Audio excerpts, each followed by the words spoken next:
welcome to our sixth and final session in our Policing in America webinar series, which we've been holding all year since the fall. Again, Professor Crespo and I would like to thank Dean Manning and all the resources that the Dean's office have provided to make this webinar possible. And we need to give special thanks to Jenna Cowie, who has been who is our assistant on the faculty, but so much more, has made this session possible. Every time anything went wrong, she somehow magically figured out how to fix it. So we are in great debt to Jenna for all her work making the series possible and available. I want to remind all of us and all of you who have been able to tune in to the webinar along the way, what we've seen and what we've heard and what has brought us here today. We started in the fall asking ourselves, how can we meaningfully engage in a conversation and with intellectual rigor and breadth about the challenges of policing in America that our country now faces, and in particular that we face as attorneys and actors in the legal system. We heard from Congresswoman Cori Bush. We heard from civil rights activist DeRay McKesson. We heard from Sheriff Ed Gonzalez from Texas, the sheriff of the third largest jail in the United States. We heard from public defenders, from former judges, from prosecutors, from DA Rachel Rollins here from Suffolk County. And of course, we heard from many scholars and experts about all the different facets of this enormous democratic and governance challenge that policing poses here in the United States. We talked about qualified immunity. We talked about police unions. We thought a lot about the role of money. Of course, we were perennially talking about the role of race. It was an enormous, far-ranging conversation amongst many, many legal actors and many kinds of legal actors and institutions. And so what we wanted to do in this last session is take the opportunity to think a little bit about what all this means for you as students, as soon-to-be attorneys, as people entering this world, of course, for those of you who are specifically interested in criminal law, but also more generally, how do we translate our skills, our knowledge, our insights, our commitments into the legal work that we do and working with the institutions that we are often so fortunate to be able to work in and around and with. And so I'm going to turn it over to my co-chair, Professor Crespo, to introduce our amazing panel today. And we will have a conversation, which I hope will be helpful to you as you think about how you want to use these opportunities that Harvard Law School is giving you. I want to remind you that the Q&A function, that you can ask us and ask the panel questions through the Q&A function, and we will do our best to get to them later in the session.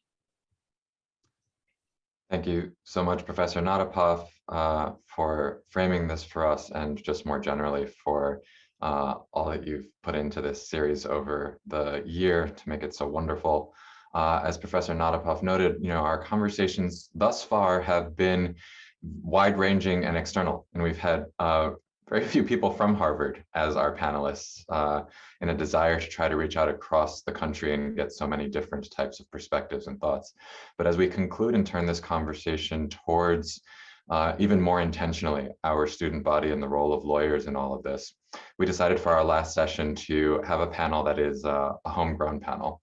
So it's especially nice for this closing session to be able to introduce three people who are each in their own ways real giants in this work, role models for our students, and good colleagues and friends. I'm going to introduce them in the order in which they're going to speak. After I introduce them, I'm going to offer two questions to them as sort of framing questions for some remarks, and then let them each share some words as the audience thinks of questions to share through the Q&A. First, it's my pleasure to introduce Professor Jeannie Sue Gerson. an alumna of our school, graduated from Harvard Law School in 2002, and came back not that long after, in 2006, to join the faculty. She is now the John H. Watson Jr. Professor of Law, teaches constitutional law, criminal law and procedure, family law, the law of art and fashion, and the performing arts. In her time between being a student here and coming back to the faculty, she was a law clerk. She clerked for Justice David Souter on the US Supreme Court. She also spent time as an assistant district attorney in Manhattan. And it's wonderful to have her here. She, in addition to teaching our students, is a contributing writer to The New Yorker and is a public voice on a wide range of legal issues, including those related to the penal system. Next, it's wonderful to introduce Delia Omuna, clinical professor of law at Harvard Law School and the deputy director of the Criminal Justice Institute. I fondly remember when she joined the faculty when I was a student in the Criminal Justice Institute, and in the years since have just gotten to see the tremendous impact she has on her students, on the legal community here in Boston, where she is such a leader, and where she has taught public defense to now generations of Harvard Law students. Delia is an alum, like a number of people on your screen right now, of the Public Defender Service in Washington, D.C. And in addition to leading the clinic, she teaches a seminar on mass incarceration and race every year here at Harvard Law School. It's wonderful to have Professor Omuna joining us as well. And finally, it's a special pleasure to get to introduce both to this panel and to our Harvard Law School community, one of the newest members of the criminal justice team at Harvard Law School, Premal Daria, who in January joined us as the inaugural executive director of the Institute to End Mass Incarceration, which is launching this summer. Premal brings tremendous experience to Harvard. She, like Professor Omuna, was a trial attorney, a supervising attorney at the Public Defender Service in Washington, D.C. After that, she became a federal public defender in Baltimore. She then became a public defender in the military system at Guantanamo Bay, defending people accused before the military commission in Guantanamo Bay, Cuba. After that, she took her considerable frontline skills to impact litigation work, where she was the litigation director of the Civil Rights Corps. And then she founded her own organization, the Defender Impact Initiative, the goal of which is to help public defenders reconceive themselves as systemic agents of change. She's widely sought after as an expert in the topics of the American penal system, including just last week when she was testifying before Congress on the pretrial system and the ways it contributes to mass incarceration. It's such a privilege to be able to have you all on one screen, especially in these Zoom times when I can just say personally, I miss being able to sit in a room with you all, but this is the next best thing. And I'm so delighted that you'll be able to share thoughts with the students today. The two framing questions are, first, how have you understood your own role in promoting social and legal change in the criminal system in your work as a practicing litigator, an advocate, a scholar, and a public intellectual? And second, how do you suggest students think about their opportunities to affect change in the criminal system, both when they are starting out and over time? And we'll start with Professor Sue Gerson, then Professor Omuna, and then we'll turn it to Premal. Thank you so much. I really was delighted and honored to be invited by Professor Crespo and Professor Natapoff to participate, and even more delighted to learn who my fellow panelists were. And this is just a really, a warm feeling to be here to address you and the students about these topics, which, I don't get to think about very explicitly as I do the work that I do. So I'm really going to relish this opportunity to talk about it. So let me just start with a little bit of my own history in criminal justice, which is that after clerking, I went to New York City, which is where I was raised. And during the time that I had been a young person, a teenager in New York, I was aware of the DA's office in Manhattan. And, with its, problems and its flaws, I still very much admired that office. And I admired Bob Morgenthau, who is the person who ultimately hired me to become an ADA in that office. And so I joined as an ADA, and I stayed there only a short time. And I guess, what I'm about to tell you might reveal a little bit about why. I had come from a Supreme Court clerkship, and within a couple of weeks, I had, gotten into run-ins with police officers who, I said, I would just say questions like, did you knock before you went into the house? Or like, what was the basis of searching the person's car? And even just basic questions like that, which were coming out of my, sort of knowledge of Fourth Amendment law, having been a student and then a clerk. Just practically, I wasn't reading the social cues of the norms of that world.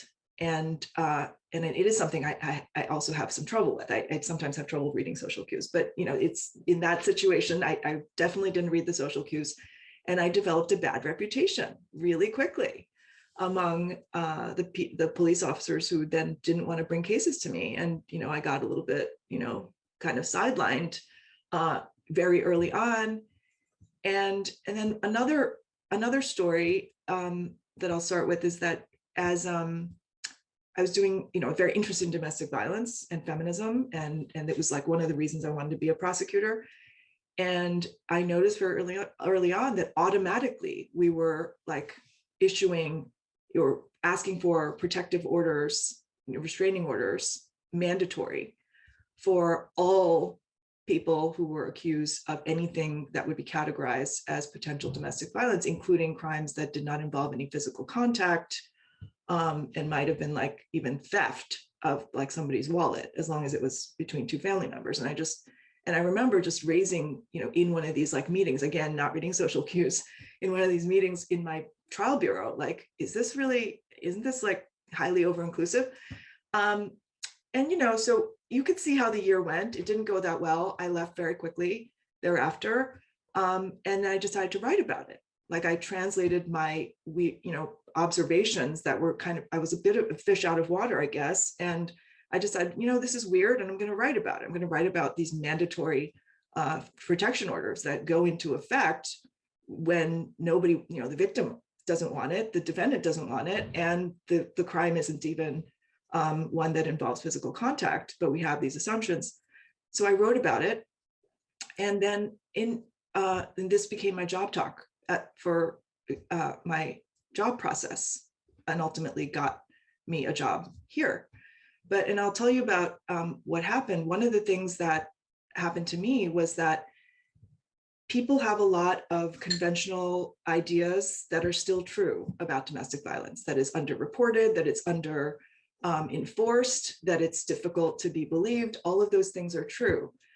But because people were so interested in that narrative, some people that when I gave this job talk, this is not at Harvard, it was a different school, I won't say which, a lot of the people I heard later during my appointment talk about where they were discussing whether I should get the job. I'd already given the job talk, I had a paper coming out, actually said, we don't really think she is telling the truth about whether these protection orders are routinely issued mandatorily, right? Because that was the claim I'd made, that they were, in fact, in the manual, that you had to do it. And so it became a debate about whether I was like actually lying about what I had seen in the DA's office, or was too stupid to understand that it meant something different from what it was. And so this was kind of like my early introduction into the translation of what I was observing as a practitioner and putting it into print as an description and argument about what was happening. And I realized that one of the things, and the reason I'm telling the story is that it really influenced me, because but it made me understand that when you have a situation, as often is the case in issues of criminal justice and other controversial issues, where people are fighting for something they really believe in. And in this case, this was about the protection of women, which is the reason I had become an ADA in part in the first place. that sometimes there are things that are going on that people don't really want to be true, because they are so wedded to the narrative, a true narrative. And so the kind of both and conversation that, yes, we have this under enforcement, but also we have these, over-inclusive, possibly unnecessarily punitive, carceral, and harmful practices going on at the same time in the name of protecting women from domestic violence. That was just my little case study. That the both and thing was where I was going to make a contribution, that I was going to say, yes, it's true, we need to protect victims better, but also it's true that these other things, these things that are being done in that name are things we want to examine and really think about. And so I think that that has been a principle that has guided me in the way I write about criminal justice and about law in particular. And in recent years, I have been writing a lot of non-law review type of work. And this is where the question about promoting social change as a scholar and public intellectual comes in. And a lot of my writing for the general public is really intended to explain some ideas that lots of people who went to law school might be familiar with, like they might have addressed it in their criminal law class, but to explain it on several levels so that people who don't know anything about it would get something, and that people who know a lot about it would still get something. And that is always my aim, again, the both and, that there would be something in it, in reading my work, for both the complete non-expert, not even lawyer, never read anything about it ever before, versus somebody who, like my colleagues here in criminal law, that they could read it too. And while they might know some of the information in it, that there would be something there that would be worth reading. And that's always been how I've tried to approach my writing for the general public. And to promote social change, I think the way I do that is not as much as some people do by taking positions and pushing, an advocacy position. Although some might say I do have an advocacy position in favor of due process. But in general, the position I have is about trying to understand problems better, more clearly, and seeing nuance and complexity where we might be tempted to not see it. And that's what I'm trying to do generally when I'm approaching a topic. And if I can't sort of lend people help in that regard, then to me, it's not that interesting for me to sort of put out an op-ed being like, this is what should happen. That's not sort of what I consider to be my distinctive contribution. I think my distinctive contribution is to say, you might all think that we all think that this ought to happen, but how are we going to get there? Because here's the difficulty. That's probably more my seam. So in terms of how I think about students' role, I think that it translates into how I teach classes. In my classes are probably less about pitting one argument against the other argument, like traditionally you would do in a court, although I do plenty of that. It is about learning about the internal diversity of positions, not just like, opposites, but about how ambivalence and complexities can exist within advocacy communities and within different arguments, and about making sure that all of those kinds of inconsistencies and ambivalence are explored fully when we approach an issue as controversial as sexual assault or rules for homicide, mass incarceration, death penalty, you name it. So I will stop there because I don't want to take up too much time, but I'm happy to discuss any of this later and turn things over to my wonderful colleague, Delia and Omuna. Thank you, Professor Suk Gerson. What a pleasure it is to be part of this panel. Professor Crespo and Natapoff and my good friend, Ms. Delia. When I first heard I was going to be on with Professor Suk Gerson, I was very delighted. I have come to know her very well in the last couple of years, and am grateful that she is a friend and a colleague. I also just see out of the corner of my eye that Ethan Lowens is on as a participant.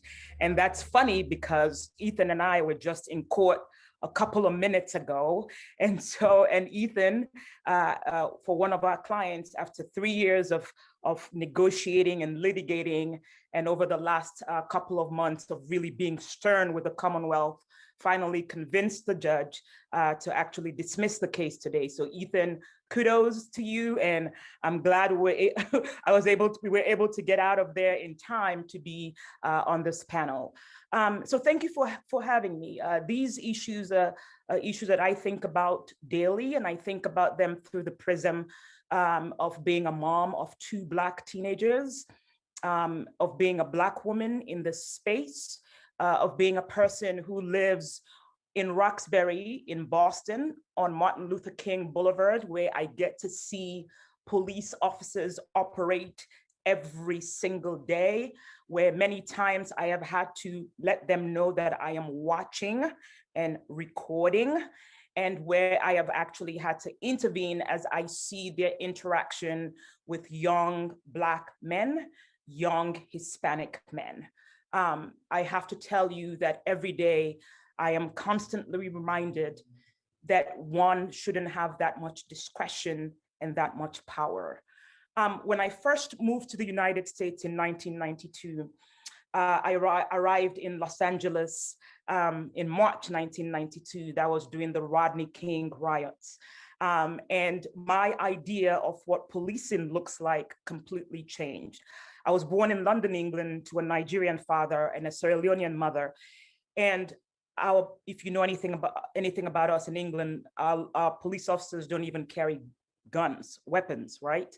And so for my first framing of policing in America to be through the lens of watching the Rodney King's tape and watching this Black man pummeled and beat within an inch of his life was really jarring and shocking, and sort of informed that, in addition to the fact that I had a brother who had some interaction with the criminal justice system in England, informed my nascent view of what policing was about. Fast forward 20 odd years later, you have George Floyd, May 25th, 2020. And there I was with my 2 teenagers watching another Black man, except this time he doesn't have the option of surviving the encounter with the police. You can watch and you can see his life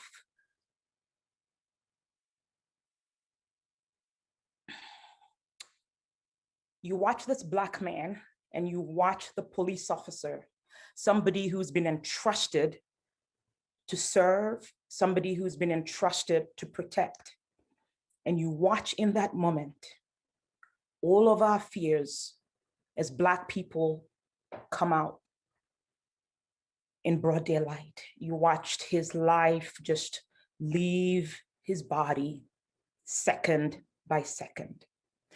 And so this has been a particularly difficult week for me, right? I've been in court every single day this week, virtually and in person. On Tuesday, I was in court with a client who had been on warrant status since November and did everything that we could do as we brought her into court. I had arranged for our social worker to be there. I had arranged for letters to be written on her behalf so that when we go to court, we could advocate for her. And none of that seemed to matter when I went in front of this judge who was cold and callous and calculating as he determined that this woman, who was a veteran, needed to be held because she was homeless and poor and didn't know when and missed her court date. And in spite of the fact that we were willing and able to help her and assist her, the judge didn't care. And so as I pondered the question posed by Professors Crespo and Natapoff as what is my role as a change in terms of informing policy change and social change, it's always been one of an advocate. Except that as an advocate, I have learned a few things that I am hoping, and one of the questions is, what would you advise opportunities for students as they navigate this space? And the most important thing I can tell you, and I've seen this play out in my role as an advocate, as an attorney, as a teacher, is this. If you are going to do this work, you need to understand that you are representing a human being. And we can step back and take a long view of the system and how broken and how racist it is. And I think sometimes we become disconnected and we become numb to the fact that we represent one person at a time. And that person has emotions, that person has experiences, that person has family and friends and work, and that person comes to us probably at the time when they've gone through most likely the most awful thing that will ever happen to them, being accused.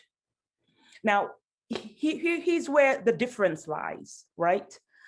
I will advise that if you are going to be an agent of change, social or otherwise, and if you're going to have impact in this system, you must be the best attorney in the room. I'm not saying the smartest. That's not what I'm saying, but you must be the most prepared.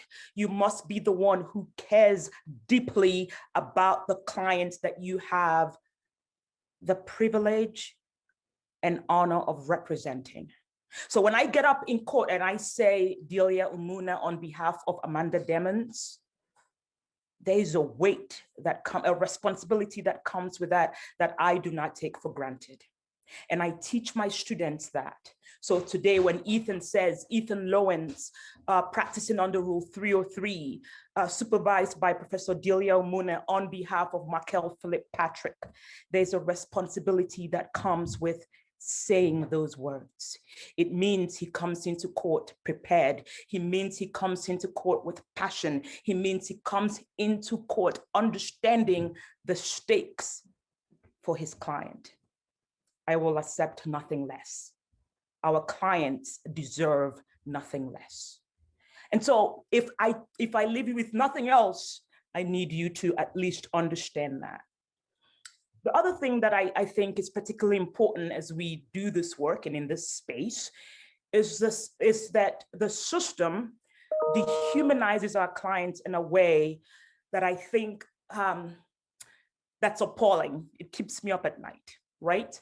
So when the police officer encounters a person, I don't need to tell you about, because you know this. I don't need to tell you that the system is racist and that if you're Black or brown, you have more of a chance of being stopped than your white counterparts. You know all of that. You know that we get harsher sentences for Black and brown people. You know that if you are poor, for example, or if you've got addictions, for example, or if you have mental health issues, for example, you are going to be treated worse than your white counterparts, even with the same factors. However, the system from your initial encounter with the police starts with that.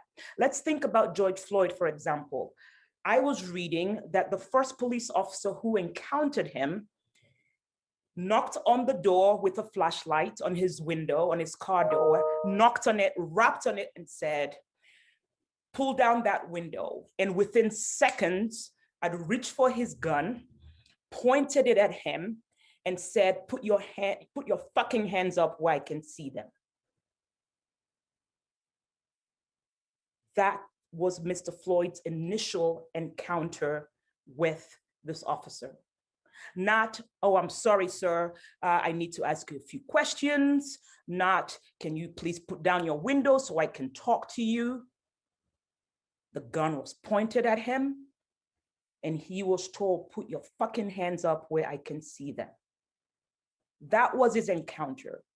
Already he was dehumanized. He wasn't George Floyd, somebody's child, somebody's son, somebody's father. He was George Floyd, this big Black man who posed a risk simply because he was Black.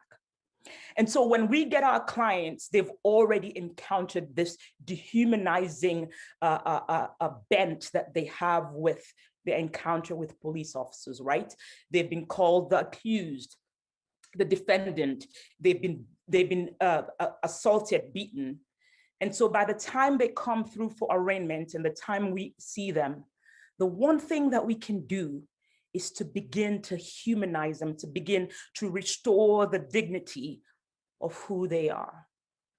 And it is something that I do in my practice, and it is something that I teach all of our students to do. You are not the defendant to us.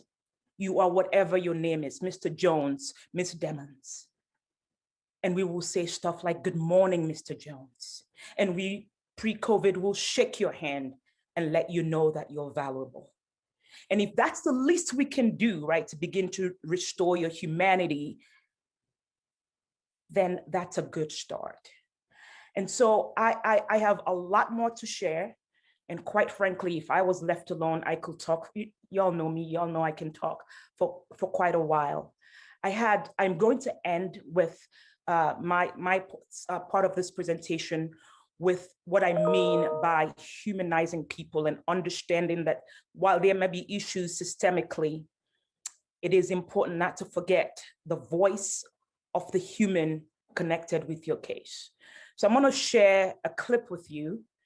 And the clip I'm going to share, I need to frame it a little bit. It's about 45 seconds long. It's at the end of a bail hearing in Roxbury for one of our clients. This particular client is 19 years old, was arrested while a passenger in a car of 4 people. And his mother you can hear his mom on this tape. The government asked for a $10,000 bail and received it. And although this case was dismissed for was dismissed 45 days later, this young man nonetheless got to spend about 30 days in jail.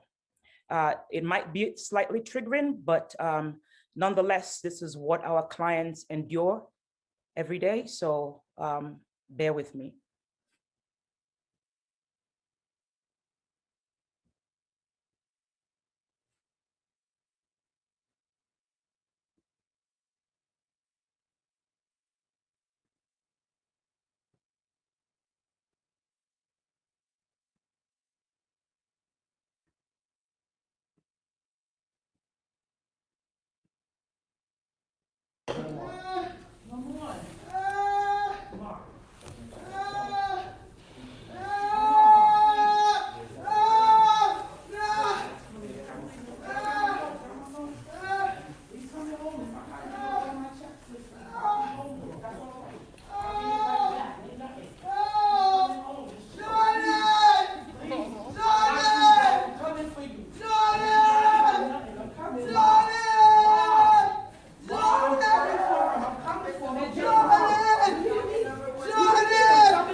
All right, so I share that with you because when I remember that cry, that the plaintiveness of that cry, I'm reminded that my work is not done, that every day I must wake up, inspire myself and inspire my students to go out and be the very best you can be, because there's a voice crying out, mostly to be treated with fairness. Thank you. Oh, I'm sorry. And now I will turn it over to Primo. Thank you.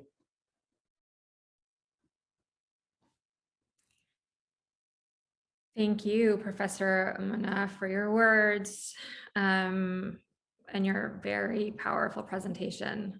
Just want to give everyone a second. That was very powerful. You have been an inspiration and a source of learning for me for so many years, dating back to the Public Defender Service, and that continues to be true to this day. It's really an honor to be in this group and for what is in some ways a first time to meet many of the people in this community. So thank you for having me here and for including me among such esteemed leaders in their fields. I'm really thrilled to be here and to be part of this community and to continue learning from all of you. I was gonna start by just talking for a moment about my background and why I became a lawyer in response to some of the framing questions, and then talk a bit about my work and offer some thoughts for students. I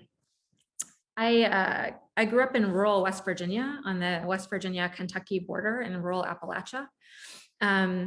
In a family of immigrants who were not from rural Appalachia, but were from India, and spent most of my childhood there and my growing up years, and then sort of suddenly moved when I was in high school to the affluent suburbs of Washington, D.C., and was, experienced some culture shock, as you might imagine.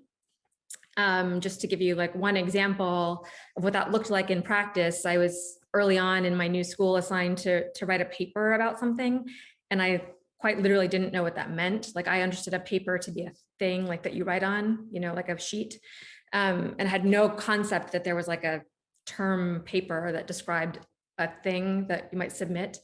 And so anyway, there's a big learning curve there, and I slowly over those years that followed realized how much of the difference between where I'd grown up and where I landed was the result of not luck and not just randomness, but very specific choices that had been made by people in positions of power. And that, the alienation and poverty of the place in which I grew up was not inherent to it, and it had nothing to do with individuals, but rather with systems and with power and structures of power. And so that understanding informed a lot of my decisions in life, including the choice to go to law school. As I realized how much of our country and society is built upon these different sort of power structures, it became very clear that the law was a huge one, right? The law is the source of so many political choices, of so many choices that govern people's lives, including in the criminal law, but far beyond that. I think Richard Rothstein does a beautiful job of explaining this in the housing and segregation context, of explaining that choice is so much of how the law changes how our communities experience each other in life. And so I went to law school, not so much to become a lawyer, but because I saw the law as a place that a lot of choices were made, that it's a place where a lot of power is held, and a lot of the choices that determine everything else in our society are made. And as a result, it's where a lot of harm is done, right? Our legal structure is the source and site of so much harm in our communities. And I went to law school in an attempt to address that harm, to think that this was a place where I could potentially employ a varied set of tools to address the harm that flows out of the legal system. And that the tools that were available as a lawyer could potentially be incredible and were so diverse. And as Professor Crespo described my career, you can see that I've tried to employ a number of them, which I'll talk about for a few minutes, but there are so many different tools within the law to address the very harm that is inflicted by the law. And I think that it's a very it's a very fruitful way for those of you interested in systemic change, in addressing the oppression that exists in so many parts of our country, rural and urban, and across states and communities. There is a central force in the law that is creating a lot of that harm, and that we have the power to engage with and to change.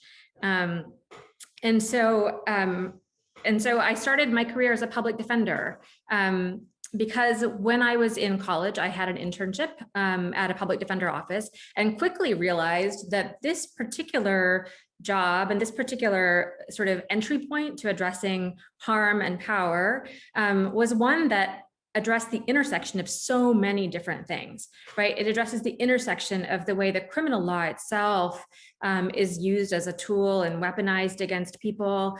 It's the intersection of so much racial oppression, white supremacy, and injustice. It's the intersection of wealth-based disparities and the ways in which money plays such a role in the experiences that people have in our country and their ability to be safe and to be healthy. And public defender work goes after all of those in tandem. And so I became a public defender because I thought it was a way to address what I saw as the most urgent crisis. That's sort of both enforced by the law, created by the law in some ways, and also could be addressed and undone by the law. And so I went into public defender work, which, as Professor Omuna has described in far more powerful and persuasive detail than I ever could, is an incredible profession, one in which you are standing next to real people and providing services to real people, and hopefully addressing the very real harm that they're experiencing in their day-to-day lives through your skills and expertise. But it's also much more than that in many ways. You're doing that throughout every single part of being a public defender, but you're also shining a bright light on policing and what policing is in America, right? You're shining a bright light on, it is the accountability mechanism in our criminal legal system, right? Public defenders, they are. And so you're shining a bright light on police misconduct through your suppression hearings. You're shining a bright light on police encounters well beyond arrest and incarceration, because that millions and millions of people are under some form of surveillance and are just prone to non-consensual street encounters, even if they're not arrested, because those are the clients that you have, right? These are the people that you know as in your practice and who you represent, and you start to see these the underbelly of the way that all of this ends up playing out in real people's lives, and you're able to examine it, and you're able to expose it, and you're able to investigate it, and you're able to do something about it and advocate in creative ways with courts and on behalf of your clients to address it and to make some change. And that's in real people's lives, and also in case law and in all kinds of things. There are so many different ways through direct legal services, through public defender work, that you can make those kinds of change. In my view, so much of being a lawyer and in sort of using the law to try to address harm was also, though, about thinking about choices and false choices, right? There are lots of choices within the criminal legal system that are sort of exemplified by how police interact with human beings. Do you call 911 or do you not call 911? How do you engage as a community member with the police and with the court system?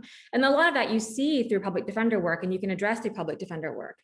There's another potential lane of opening that up and saying, what if we had something different, right? What if the choices were not just A or B, but we could come up with something different and could be C? And so I think there's this sort of idea of thinking about lawyering as a way to address the choices that we have, and also to identify when and where they're false, and where we could be thinking creatively about other kinds of choices. And so I moved from direct services work into impact work, partly because I wanted to have a little bit more of that sort of space to think about other choices. What else might exist? What would be a way to get at the system and thinking about how to change it sort of writ large, big scale, and come up with some new choices. And so, that's another kind of way that the law could be used as a tool to change structures.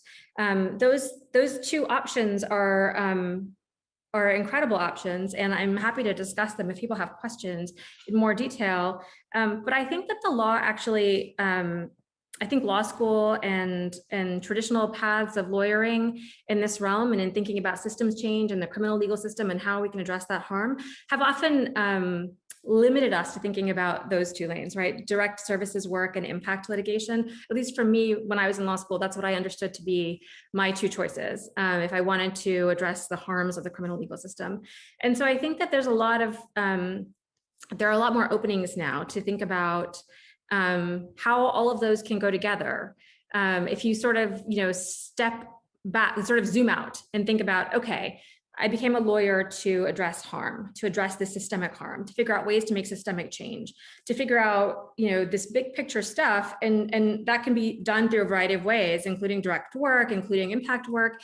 But maybe I could sort of, undo those models and think a little bit differently about ways to combine them. And so I spent the last few years thinking about how defenders could do that kind of work, right? How could they work with organizers and other community members and expand beyond courtroom work and utilize all of those skills to do work beyond courtroom work. And so I think the big picture takeaway for some of that is that, you can become a lawyer because you love the law. That's not why I became a lawyer. I became a lawyer because I thought it was a very, very powerful vehicle for change. And continue to think that. And once you become a lawyer, you can do a variety of things and implement a variety of tools to make that kind of change. You can engage in the kind of direct services that I was describing. You can think about impact work. You can think about skills well outside that. And I think ultimately what matters the most is that you're thinking more broadly about what it is that you want to utilize the skills for. Is it to make systemic change? Is it to ease the harm that people are experiencing every single day? Is it to figure out how to combine those things and to do both at the same time? I think there are ways to do all of that. And the important thing to remember is that there aren't boundaries that are set. And then you can make them up. You can utilize your law degree, you can utilize your knowledge, and you can utilize your understanding of harm and of systems to come at this from a number of different angles. So I encourage you all to think creatively about the choices that our systems make for our communities, and also the choices that you have to utilize your skills and expertise and your knowledge of how these systems work to go out and make change. So I'm happy to answer questions about any of that. And Professor Crespo and I have a lot of exciting plans for the future with our institute, which we're going to be sharing soon with all of you and be able to talk in more detail about some of the things that we'll hopefully be able to convey from our own experiences and teach in this realm. But that's where I'll end right now. Thank you so much. This has really been extraordinary. What I would usually do now is engage in a little bit of framing and start a conversation among our panelists, but I'm acutely aware that Professor Suk-Gerson has class. And so I just want to turn it over to her for any last few words, given this conversation, that she might want to share before we lose her. Jeannie, you have to unmute. Why does that happen every single time? Unmute thyself, lady. Why does it happen every time? Okay, I somehow cannot learn. So yeah, thank you. That's very kind to give me that extra time. I am going to go run and teach class in a few minutes. So I will say that it takes all of us three, all of us five, in fact, and the different approaches that all of us have had. But the one thing that I do think that I would say is practice, experience, and actually being grounded in the experience. that both Premal and Delia have talked about, of representing clients, in my case, representing the state in court. And it's just, there's no substitute for the actual experience. And so to be advocates for social change, which I hope all of you will be, the best way to approach it is through knowing, not being the best lawyer in the room, being prepared. And the best way to do that is through practice. And so even though I have to confess that I'm the least experienced in terms of practice of all of us, it is the thing that I consider to be the most essential element of actually being able to be a change agent. Even in my limited experience as a prosecutor, with all of the problems and the critiques that I have taken on board about our system and about prosecutors and prosecution and on all of that, I would not be the kind of thinker that I am today if I had not had that experience. And if I had not had the experience of standing up and saying, Jeannie Suk for the people, just like Delia has stood up for her clients. And so that's what I want to say. And then just on tying it back to what I began with at the beginning, making people uncomfortable. In my case, it was because I didn't know better and didn't read social cues properly. But making people uncomfortable is part of, I think, part of that job of fighting for social change. And sometimes the social change you want to make is not going to be squarely on all fours with everyone around you, and it can be a conflictual process.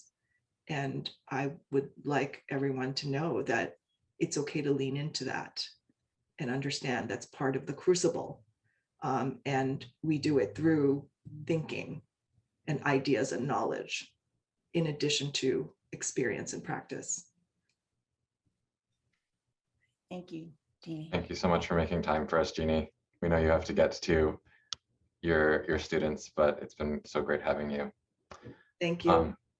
To all of the students and others who are in our virtual room, please feel free to send in questions during the Q&A or through the Q&A tool. But as those come in, I was just so struck by these comments that there seems like there were a recurring theme of these sort of dualities, maybe even tensions in some of your remarks. And I don't know, I'll throw out some and see if any of them are need to explore further.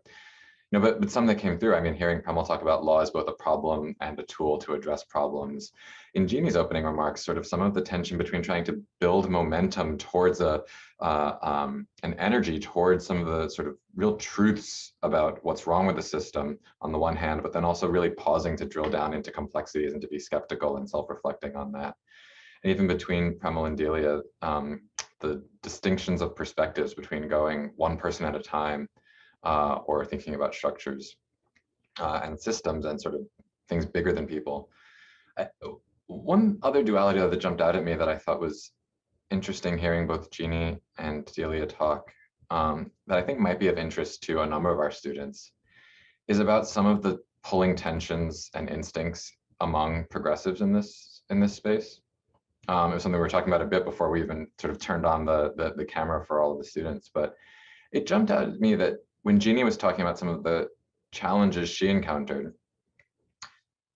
it was from a perspective that was in many ways identified with with the left and with the progressivism, albeit a kind of maybe sort of some carceral instincts among the left, or of a response to challenges of gender violence.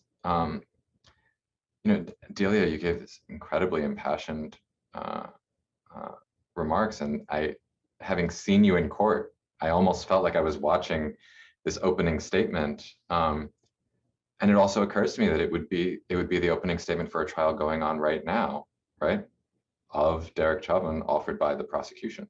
And I'm not used to hearing opening statements for the prosecution from you. And of course, this is not limited to gender violence or to police violence, right? I'm thinking of debates between some of our alums on things like environmental law or wage theft. And you know, this is a long way of saying we often talk about some of these issues as a left-right thing, but in fact, it's more complicated than that. I wonder if you have any thoughts on like how to think about this sort of through line of sometimes carceral instincts or thoughts that come from not just a left-right divide, but deeper than that.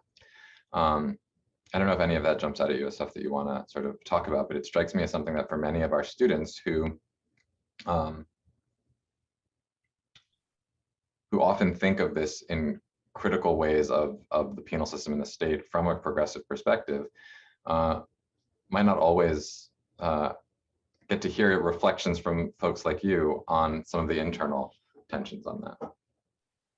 So thank you. That's actually an excellent framing of the issue.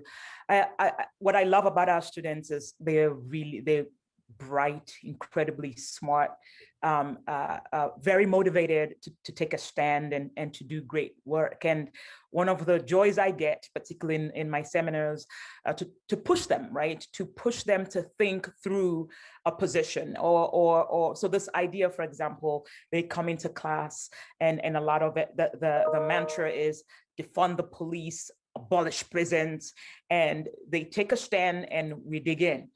And then there's a reality check that I tend to propose, which is you are speaking, right? When you hear defund the police, it means that almost 50% of the population shuts down, right? And so that already there is a marker that's been raised. There's a line that's been drawn in the sand that says, we are not going to listen. And if you're going to talk about defund the police or use those thematic, that sort of language, then you are by implication excluding a number of people who otherwise could be allies in the conversation. And so one of the things that I have sort of taken great joy in is trying to refocus maybe the language and the framing to engender more conversation along those issues.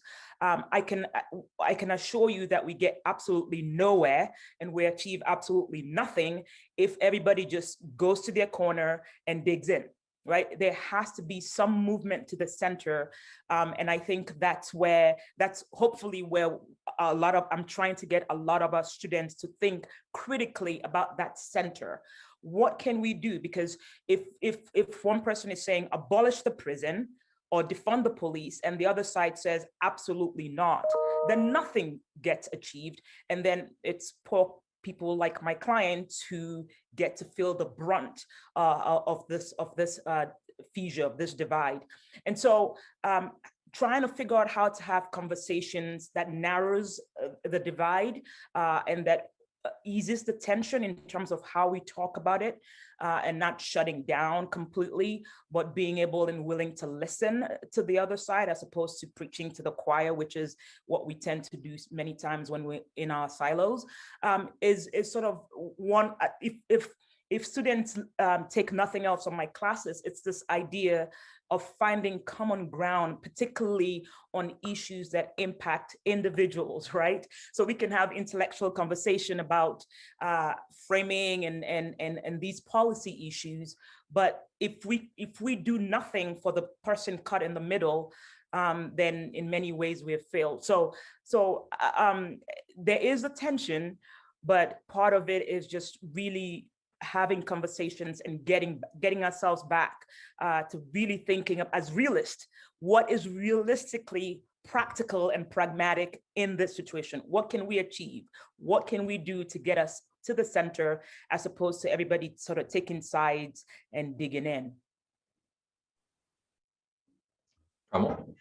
Yeah, I know. I think that's such a good framing. And I was just gonna, I agree. I was just gonna say that sort of, kind of a little bit of what I was trying to get at before was this idea that you could have this zoomed out vision of what power you have as a lawyer, and this goal that you might have, right? Like this carceral instincts are bad, abolish the police, abolish prisons, and you can have these kind of big picture goals, whatever they may be, wherever you fall on the spectrum of different goals.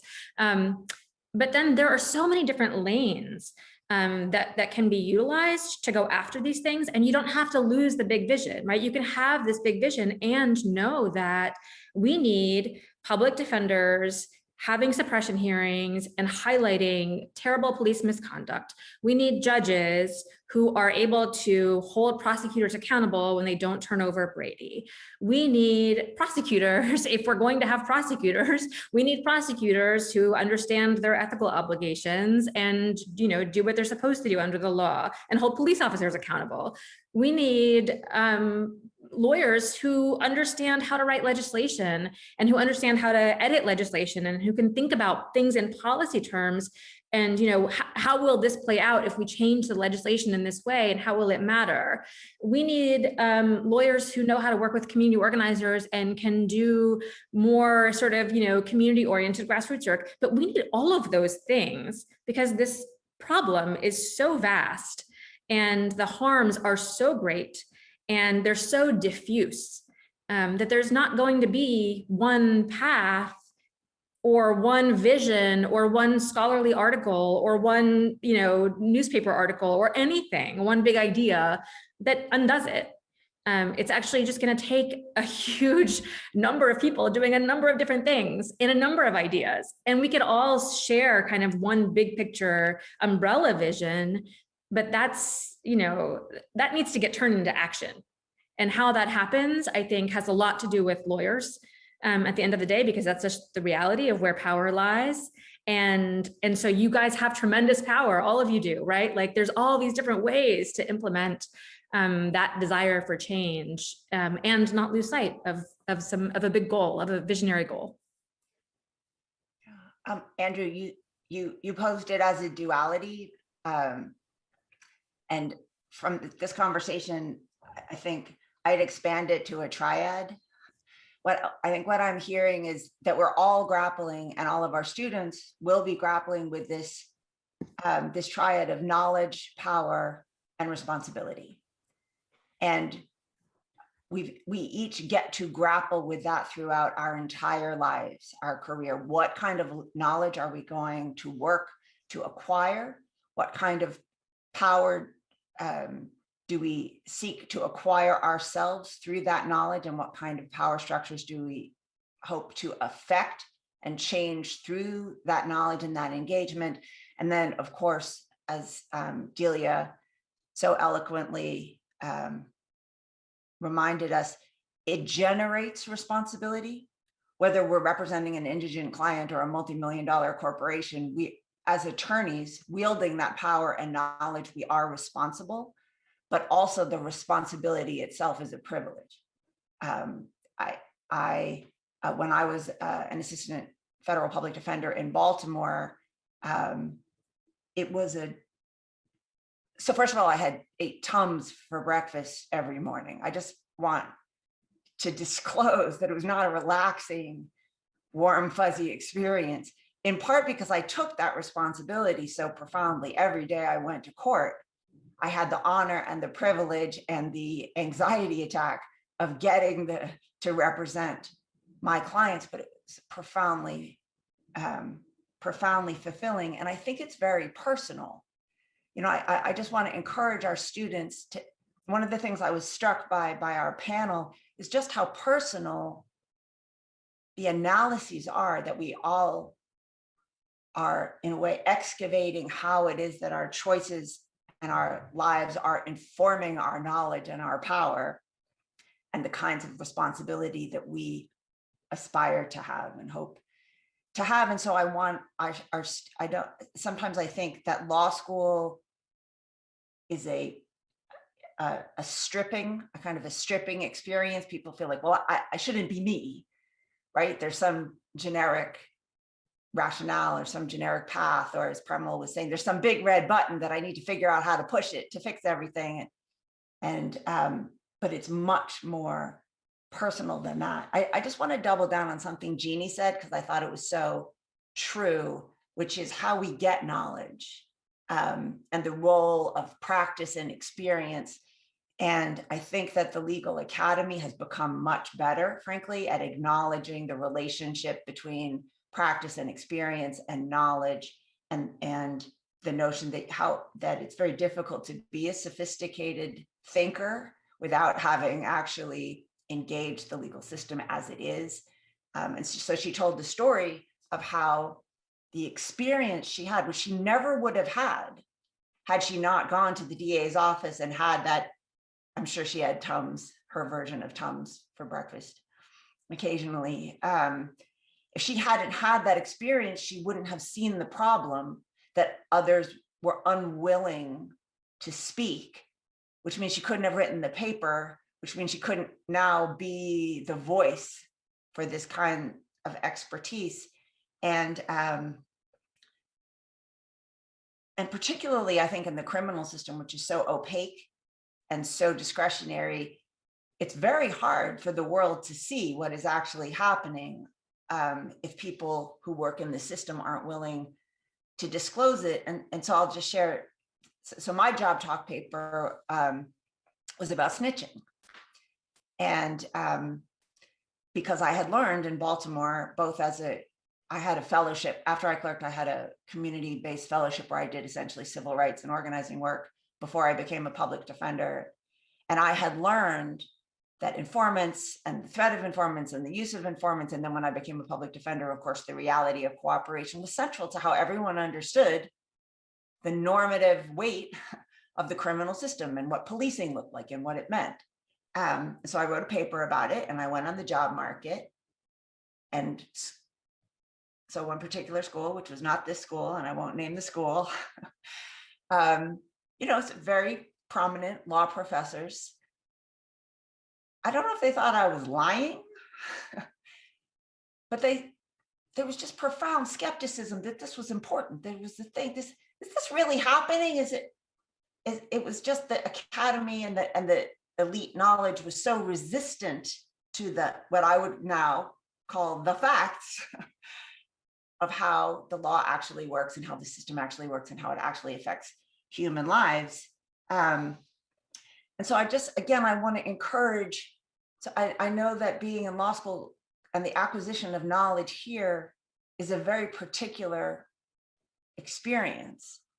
And it has its challenges, and it often does feel dissociated from often some of the reasons that people come to law school or what they hope to do with their law degree. And I just want to encourage people to realize what kinds of power flows from the kinds of knowledge that you are acquiring, even if it doesn't kick in immediately.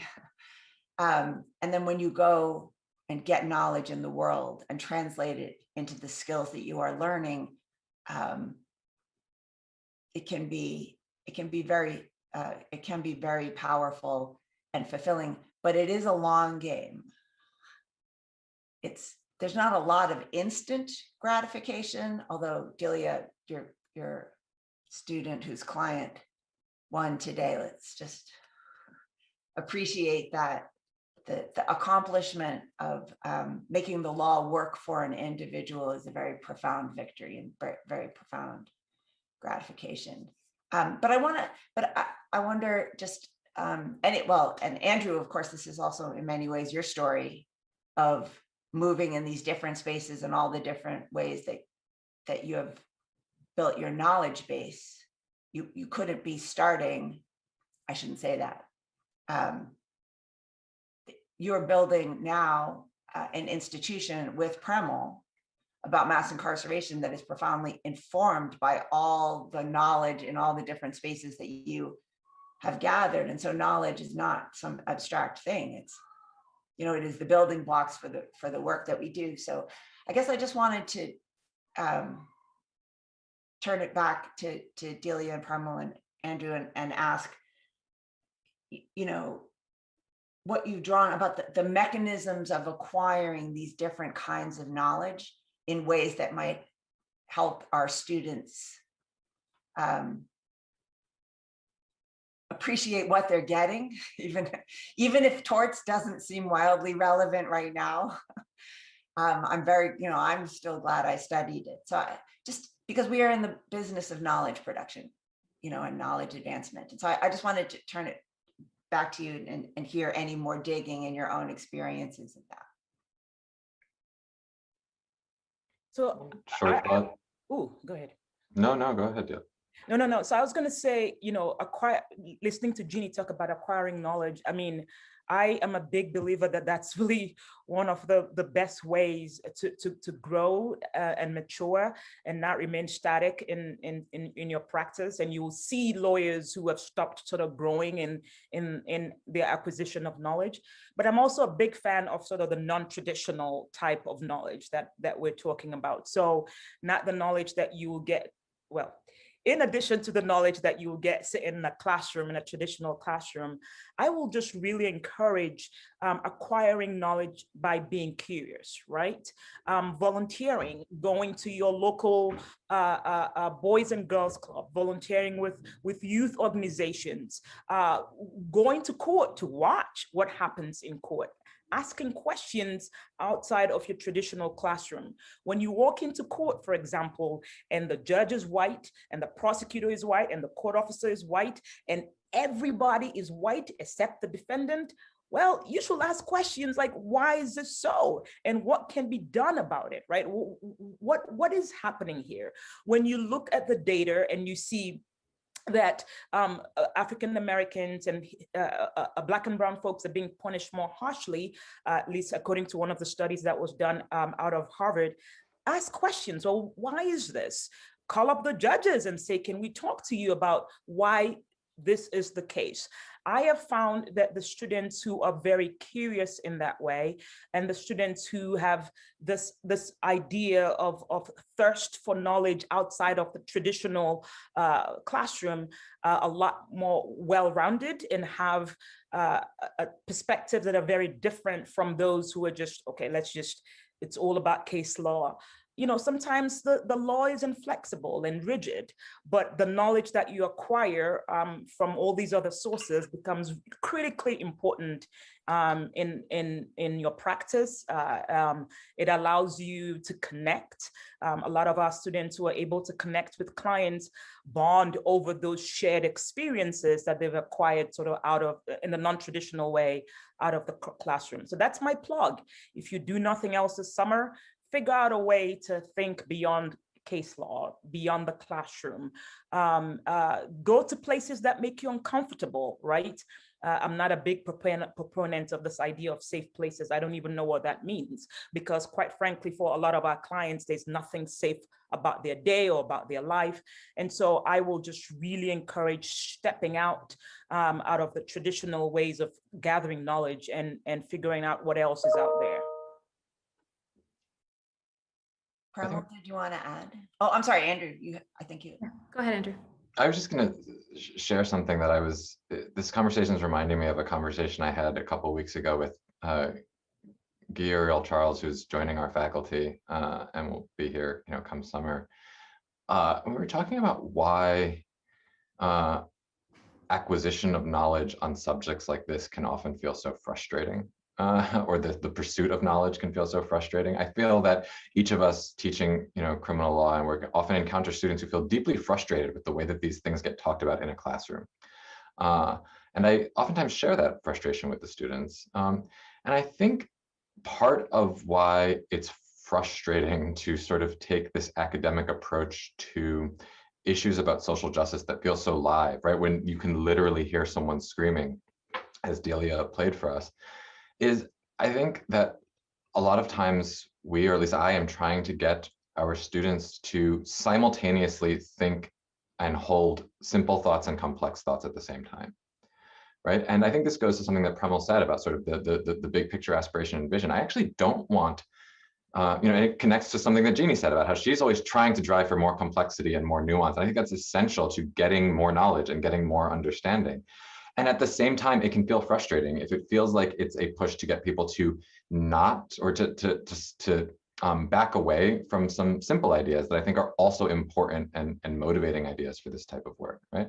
I mean, I think it's a simple idea to say that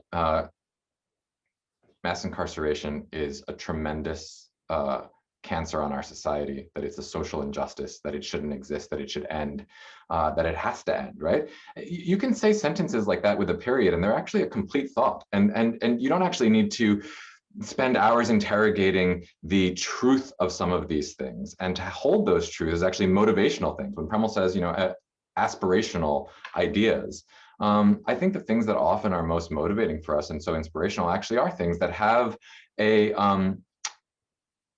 moral truism to them, that we feel deep motivation to try to make the world better and solve problems that we can say in a sentence with a period at the end. And at the same time, we're constantly driving for understanding complexities and nuances. And I think being able to do both at the same time is actually really hard to do, and it's frustrating.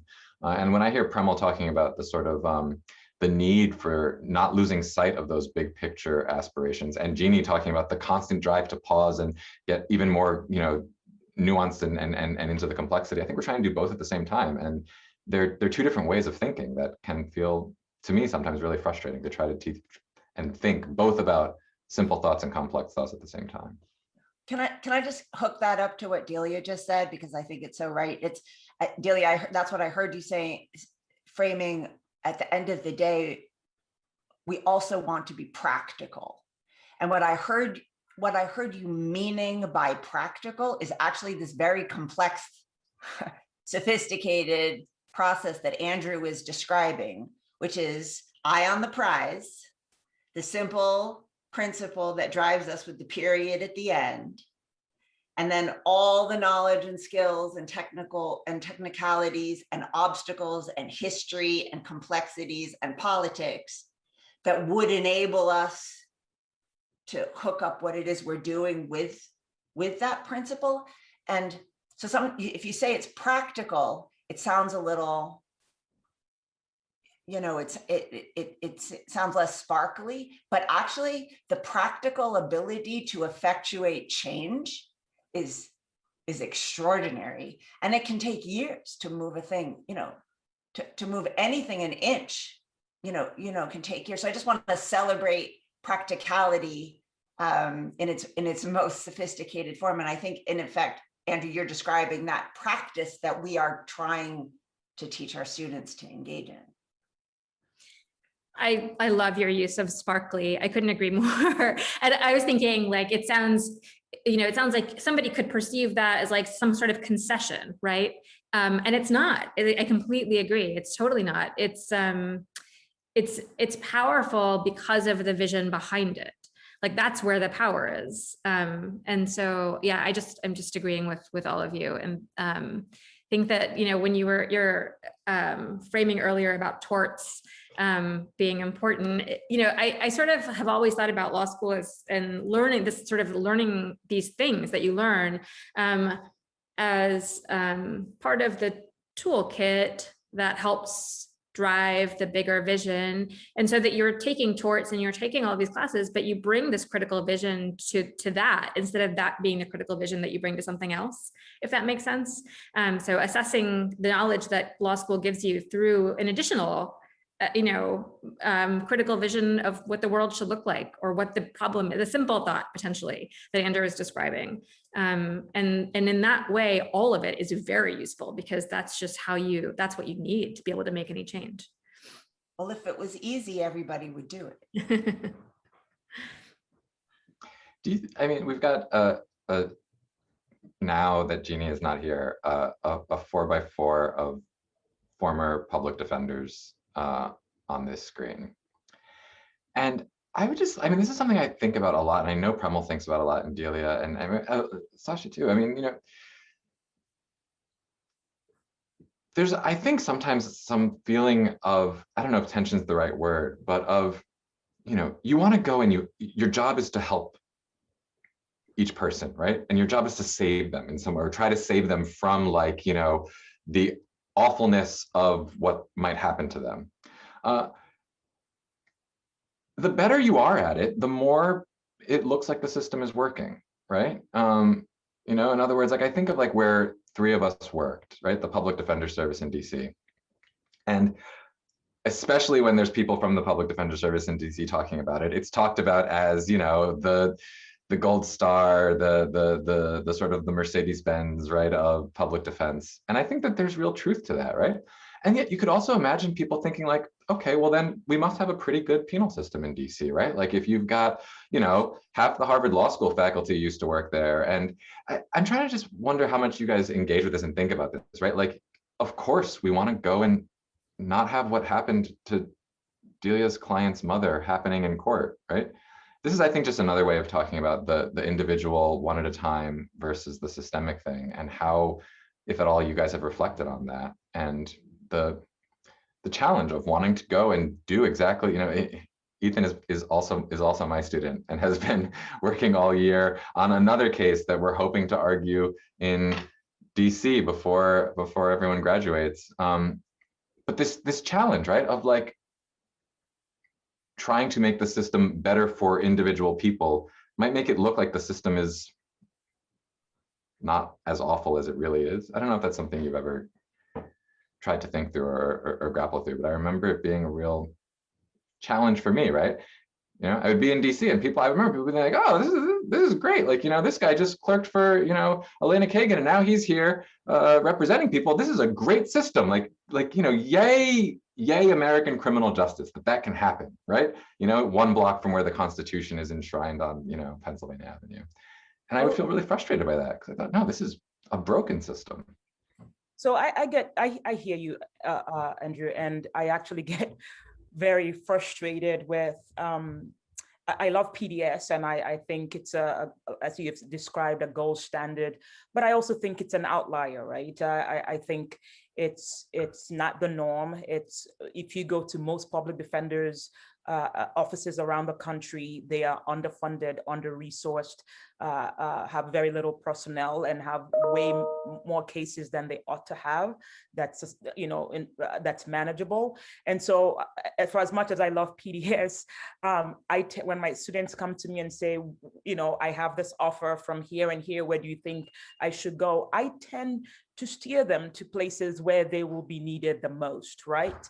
Part of what I love doing is I serve with Jonathan Rapping at his program, Gideon's Promise. And so I have been with Gideon's Promise for the past 13 years. And part of what I do during the summer is I go to Alabama and I train new public defenders, and I go to Mississippi. And so while other people are having fun in France and wherever else people go on vacations, my summer with my 2 teenagers in tow is to go and train public defenders in those areas where they are under-resourced, where judges are yelling at them, where and threatening to lock them up, where they meet a client for the first time, and then the government is saying you need to take a plea immediately, right? Those are things that are so foreign to us at PDS. Those, I mean, at PDS, as a felony 1 lawyer, I had a team. I had 2 investigators and a social worker and a civil. I mean, that's unheard of in any other public defender office, or at least in most public defender offices in the country. And so the system still remains broken. And I'm hoping that folks are not holding PDS as sort of the example of what public defense looks like all over the country, because it's not. Like I said, it's an outlier, it's an anomaly. And if you really want to go do work, if you're a student and you can hear me, if you really want to go do work, one of the best advice I was ever given by Jonathan Rapping is, Delia, you can be invited to go speak at UC Berkeley and all these other places, and they'll they invite you go speak, but I would rather you go speak to places where they couldn't afford for you to come, where you ordinarily wouldn't think about going. So if Mississippi invites you, or somewhere in Montana that you ordinarily wouldn't think about going, go there. And I have found that to be the best advice, to go to places where my skills are needed, where my impact is appreciated. Because at PDS, everybody, you have all the resources, but go to Alabama, go to Mississippi, go to Georgia, go to those places where you really make an impact. And that's what I will advise. I was just going to add I completely agree about all of that. And I think that there's like this, the way to approach some of these questions is to know that we can hold multiple things at once, right? We can hold the fact that real people are being harmed in our criminal system every day, and that they need people helping them and standing next to them and caring for them and, showing them, all of the empathy and support that they need and fighting for them. And we need people who are working to figure out a way out of this system, to change the system, to not keep it going the way it is. And like both of those things can be true. And I don't think they have to be in tension. And I think we can address the fact that we need all of those. I'll just end by answering the question in a slightly, just to reframe what Premal just said. I think it's very personal, and that there's a time in each of our lives for ideological purity, and there's a time for pragmatism, and those things can change over time. And also we can make our contributions differently along the way.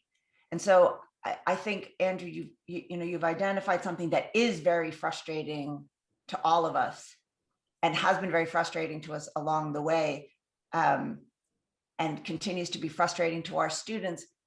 But again, as I said before, it's a long game. And we can weigh in, as Premal said, you don't have to choose. You might have to choose on Thursday, but you don't have to choose forever. And sometimes strategically, the best thing to do is help your client take a plea, even though it supports, the immoral mass incarceration plea bargaining market, because that's what's good for them. And sometimes it's good to argue, for abolition, because that's how it makes sense for us individually to advance the ball at that moment. And I just want to encourage our students to realize that you have an incredible palette at your disposal, and you will have one, and you can change your mind. And also, it's very difficult to plan your life more than 3 to 5 years in advance. And all of this will change. I was going to say more than a month in advance. I don't know. I don't know about that, but it feels like you're planning. A month to 5 years. It's very difficult. Yes. You're planning daily, it seems like. And also, you can do so many different things in your career. You can do all of these things. It's the amazing thing about having this tool of a law degree.